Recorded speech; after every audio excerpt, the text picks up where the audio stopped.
Yeah, thanks for the cheer. We all need this energy towards the close of the day. So, but let me start with a very interesting question. Who in this room hasn't spoken the word AI today? Wow, no one. The machines are winning, right? You know, that's the crux of my book that I have worked on about enabling data as the fourth pillar to enable scaling of AI. This book is co-authored by me and my co-author Siddharth Rajagopal, and it is a case study by Rudiger Ake of Audi production. And throughout my journey of 25 years, the background behind the book is that I have struggled to see or pain to see the data teams always needing to justify themselves, justify for budget, justify for attention.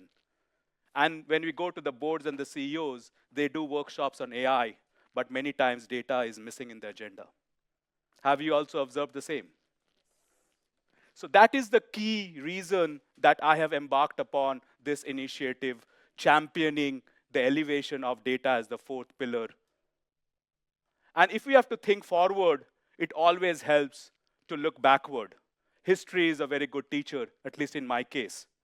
So if we look back ourselves, everybody knows this person? He is Alan Turing. In 1950, 75 years back, that has led to this journey of all of us in this room. He asked this profound question: can machines think? And with that, he proposed a simple test called the imitation game. You might have seen the movie on Netflix. And that game has a very basic test. Can a machine imitate thought of a human being to fool a human? Can it process data and generate such real outcomes that a human being gets fooled? Behind this test is a fundamental truth. The quality of outcomes a machine can generate is highly dependent on the quality and the richness of data it has access to. Fast forward to today, the intelligent machines, the AI agents that we see, they can think intelligently about your business only when it has access to your enterprise data with the required data intensity. That's the key challenge of today. As companies are moving to deploy AI agents, they face this paradox. A paradox wherein data is agreed and accepted as a central to AI success. And on the other hand, only 1% of enterprise data is available to these LLMs. And this paradox is creating a widening gap due to the challenges being faced. And these challenges are not something new. Most organizations are facing these challenges. In the case of Audi, this is the scorecard you can see that we found from Audi's case study.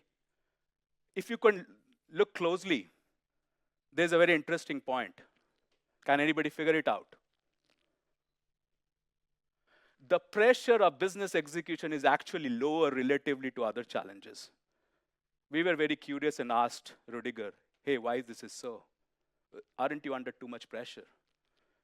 He said, no, we have built a lovely data foundation, but business is not coming. So hence we don't feel the pressure as compared to other challenges. So I will encourage you to close your eyes and think for a moment, what would this scorecard look like for your enterprises? I'm sure the shapes will be different, but the challenges are the same. And when you have these challenges, today in the AI first age, it is creating a crisis. A crisis because of the widening gap. A widening gap between your AI and business ambition and the data capability reality. And between this gap is where business initiatives are failing, and for some organizations, creating the risk of existence. How do you then fulfill this gap? Will your tactical approaches work? I believe not so. You need a structural change. And in the AI first age, the time is now. And that structural change is to elevate data as the fourth pillar of your operating model, to give it the same strategic importance as your people, processes, and technology. And when I say it as a pillar, even though the 2D diagram reflects so, please don't be confused that these are siloed by itself. They are intertwined into each other. Like today, you think of people working with processes and technology and vice versa. When we have data as the fourth pillar, each of these pillars work with each other and create that flywheel effect. A flywheel effect wherein a data pillar cannot succeed with the people, with the culture, with the processes, with the technology. And similarly, any other pillar, take the people pillar. We are all people employees in the organization. We need the processes, we need the technology, and we need more and more data. That's the flywheel effect. And if we have to then work on this flywheel effect, a very basic economic concept we need to keep in mind: demand and supply. I believe, I assume, many in this room represent the supply side of dynamics. And we many times miss the demand. And if we know of any economic activity, demand cannot succeed without supply and vice versa. So the question now comes to the people in this room: do you have understanding of the demand? And how do you then define demand? So in our book, we have formulated a concept called data intensity. And connect this thought in the last, hold that. How do you define data intensity is through a QCS framework, where Q stands for quality, C for compliance, and S for speed. We have been all talking about data quality, garbage in, garbage out. It's not that it is less important. However, in the AI first stage, two other dimensions becomes important, and which you need to cater to. That's comprised in the demand. It must be compliant to regulations and to your internal policies. Otherwise, AI agents cannot be deployed. And it must also deliver the speed. A human being could wait, okay, I'll give it to you in an hour or a day. But AI agents require that information right now. So when you think about demand, I will encourage you to add these two dimensions and think about intensity. Ask those questions to your business. Okay, what is the data intensity of your use case? Meaning, what's the profile of a QC and S and F? I was speaking to, I think, Nicholas, here somewhere in the room, right? You're doing the fraud detection. If you take a fraud detection agent example, it needs real-time transactional information. And on the other side, it needs to give a high quality without any false positive or false negative, because the customer is waiting on the other side. So the quality must be high, the compliance must be high, the speed must be high. That's a use case of a very high intensity. And you need to ask whether my organization is prepared to deliver that. But you cannot adopt a cookie cutter approach that all are high intensity use cases, because you will have medium intensity and low intensity. If you design for high intensity, you will be over investing. So take marketing campaign, for example. It needs high quality data with high compliance, GDPR and other policies. But the speed could be much lower as long as humans are involved, right? So that's the demand understanding you need to have. And once that demand understanding is there, that's when you configure towards your supply. And I appreciate many of companies already have a supply set up. But you could go back to your organization and try to understand the demand and then think about your supply in that perspective. And when we think about supply, it's classical data operating model, which most organizations will have. Today, if I like to highlight the data intelligence layer in the middle. We believe the data intelligence layer comprised of the data foundation blocks and the enterprise knowledge graph is your key differentiator. And what are data foundation blocks? Simply put, you can treat it as your value acceleration for your data products, which will enable you to churn out data products faster while meeting the data intensity requirements, quality, compliance, and speed. And every business decision, be by AI agents or humans, must have the business context. And this is what the enterprise knowledge graph builds in. This is a very simplistic view. It will get more complicated. You'll have people, the processes, the technologies, and all your data assets, the data products, the data foundation blocks, even the raw data, all represented so that your AI agents have the holistic view to make that decision, and also for humans. Once you have developed the demand or understood the demand and working towards the supply, now what's the key challenge in enterprises? There is a gap, right? Many times you're not talking to the demand teams, or demand doesn't even exist, understand or know that the supply exists. So the key role as business leaders, as data leaders, would be to bridge the gap. And how do you do that? It is through developing that executive mindset, the executive mandate that you can bring in, the cultural shift. I think one of the roundtables talk about what's in it for me. So you have to bring about that what's in it for me in every person in the organization. And then you have to bring in the operational integration. These AI agents, these data processes needs to be part of the business processes. That's where business outcomes are generated. And last but not the least, magic will not happen in a day. So there has to be a roadmap that you build in. With different stakeholders involved, the CEOs, the boards, the chief HR officers, the chief operating officers. As a data leader, how do you make it work? You need a common language. And that common language is business value. That's the language every stakeholder in the enterprise understands. And you must speak the language to get their buy-in and to work along with you to establish data as the fourth pillar. So how do you, next question comes in, okay, how do I understand the business value? That's the holy grail itself, right? So in our book, we have attempted to derive a 3-layered framework for understanding business value. We have taken inspiration from total addressable market, TAM. Towards that, we have derived a total addressable value.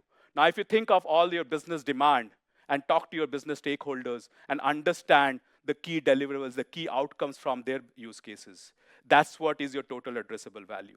That's the universe of opportunities that you're dealing with. And then you go ahead and understand the data intensity for each use case.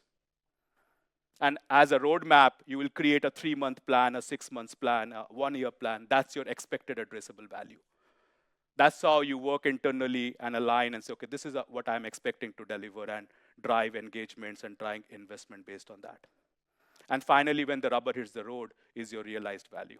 So these will be the 3 metrics that you need to keep on the top of your mind whenever you're discussing with different stakeholders. Okay, what is the expected addressable value that I can deliver for you in the next 3 months or 6 months? And what I have realized till now for you. And as talking about the journey, then we need a map. And that's where a maturity framework comes into the picture. A maturity framework enables you to understand, first of all, where I am. And then it's very simple when you have known the demand and the supply. It's a 2x2 matrix there. And you first figure out your position. We have defined 3 phases, a fundamental stage, then you mature to a scale stage and an automated stage. In the fundamental stage, you develop your data foundations, your processes, your people for the data operating model. And as you move towards a higher level of maturity, you move to the scale stage where your key goal is to drive self-service across your business stakeholders to drive the speed of adoption and consumption. Hence, you move upwards on the y-axis and on the right on the x-axis. And then finally, the automated stage. And this is just not theory. Along with Audi, we developed a maturity roadmap for them, for Audi production. And like any journey, it will not be a straight line, right? There'll be ups and downs. But the key question or the key point that Rodiker mentioned, that this is where the strength of an organization, the culture of an organization shows up. Because when you move up from the 3rd to the 4th point, is there a finger pointing in the organization, or is everybody wants to work collaboratively to figure out? And why did the point 3 to 4 happen? If you remember, the pressure of business execution was lower. Business came in with more demand, but then the data office, since they were thinking reactively, could not cater to the demand. So there was disappointment.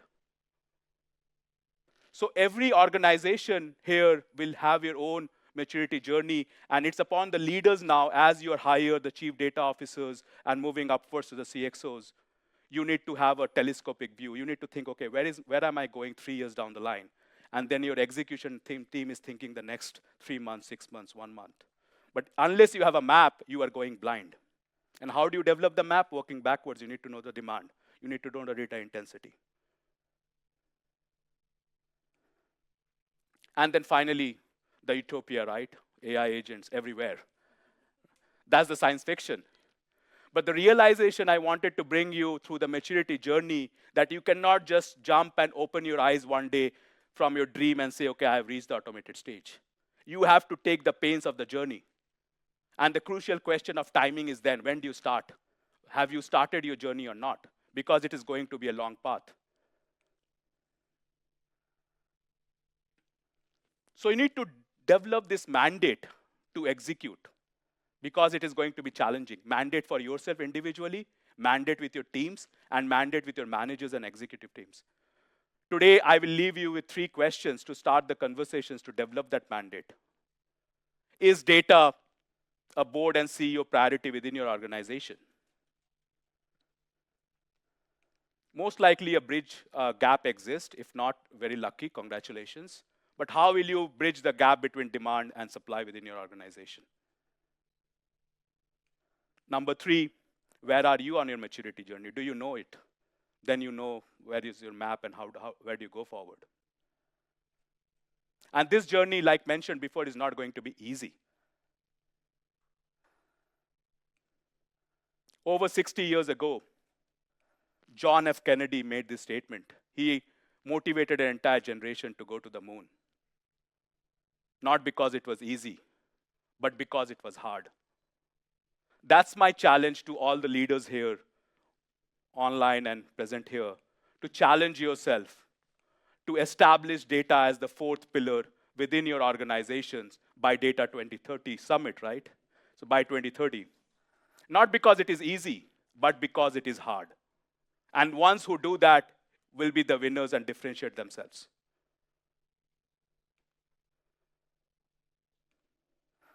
So to conclude with this final thought, data has that duality of fire. It can be a source of significant energy for your organization, and it can also burn you down by missteps, by data breaches. And with that level of importance to data as fire, do we let our kids play with fire? No, it has to be the accountability from the very top. And when with that accountability, you cannot have any tactical approaches. The time to make data as the 4th pillar is now. Thank you very much.